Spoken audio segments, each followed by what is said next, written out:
Dobrodošli u novi video. U ovom videu ću vam pokazati kako se rade G permutations, odnosno JA i JB permovi.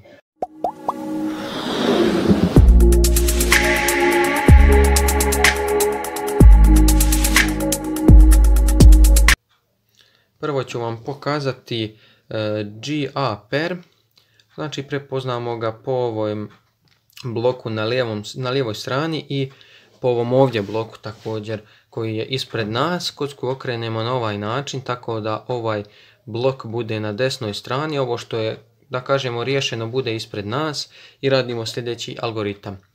R'U, L'U2, R'U', R'U2, R'U'. Evo, sada ću još jednom da ponovim. Znači, imate blok ovdje, ovo kompletno riješeno, kocku držite na ovaj način i idemo.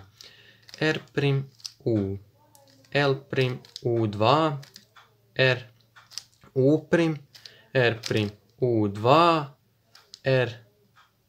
R'L i na kraju U'.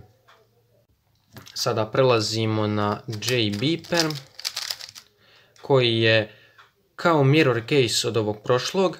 Znači, u ovom prošlom smo imali blok na lijevoj strani i blok na ovoj ovdje lijevo ispred nas. Sada imamo samo na suprotno. Znači, imamo i dalje blok sa lijeve strane, samo što je taj blok umjesto da je ovdje, blok se nalazi ovdje. I kocku ne držimo ovako, već ovako i radimo sljedeći algoritam.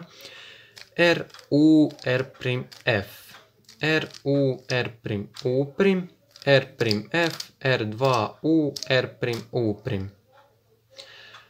Sada ću još jednom da ponovim kako se radi ovaj GB perm. Znači idemo R'U, R'F', R'U, R'U', R'F, R2U, R'U'. Znači, to su bili G permutation. Ako vam nešto nije jasno, slobodno napišite u komentare pa ću vam pokušati pomoći.